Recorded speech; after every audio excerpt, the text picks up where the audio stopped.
শেখ হাসিনার গুণধর পুত্র আপনাদের নেতা সজীব ওয়াজেদ জয়, যিনি আমেরিকায় সিটিজেনশিপ নিয়ে আয়েশি জীবনযাপন করতেছেন, তিনি তার নেতাকর্মীদের উদ্দেশ্যে একটা ভিডিও বার্তা দিচ্ছেন। সেই ভিডিও বার্তায় বলতেছেন, আগামীকাল সেই ঐতিহাসিক ৩২ নম্বর বাড়িতে গিয়ে বঙ্গবন্ধুকে স্মরণ করবেন, সেই বাড়ির সামনে ফুলের তোড়া রাখবেন এবং মোমবাতি জ্বালাবেন। উনার এই ভিডিও বার্তা পাওয়ার পর কিছু কিছু মূর্খ নেতাকর্মী ধানমন্ডি ৩২-এ যাবে শ্রদ্ধা জানাইতে। যেসব মূর্খ নেতাকর্মী ভাবতেছেন আপনারা ধানমন্ডি ৩২-এ যাবেন, তারা যাওয়ার আগে আপনাদের নেতা সজীব ওয়াজেদ জয়কে প্রশ্ন করেন, আমরা তো সামান্য নেতা, আপনি তো বঙ্গবন্ধু দৌহিত্র, আপনি কেন দেশে এসে বঙ্গবন্ধু সমাধিতে শ্রদ্ধা জানাচ্ছেন না? আপনার আম্মা আমাদেরকে ফেলে গত ৫ই আগস্ট কেন পালিয়ে গেছে?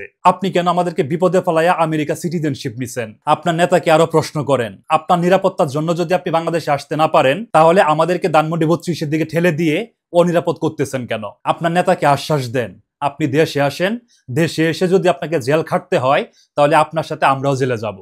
সজীব ওয়াজেদ জয়রা হচ্ছে সুযোগ সন্ধানী নেতা। তারা আপনাদের মাথায় কাঁঠাল ভেঙে খাবে। সুদূর আমেরিকাতে বৈশা সিটিজেনশিপ নিয়া আয়েশি জীবনযাপন কইরা আপনার মতো নেতাকর্মীদের জীবনের মায়া না করে ঝুঁকিতে ফেলে দিবে। সুতরাং এইসব হাইব্রিড নেতার কথায় কান দিয়েন না। সবাই গিয়ে সজীব ওয়াজেদ জয়ের ওই ভিডিওতে কমেন্টস করে আসেন, নেতা আপনাকে ছাড়া আমরা ধানমন্ডির ৩২-এ শ্রদ্ধা জানাইতে যাব না, আপনি আসেন, আপনাকে নিয়ে আমরা ধানমন্ডির ৩২-এ শেখ মুজিবের সমাধিতে শ্রদ্ধা জানাইতে যাব।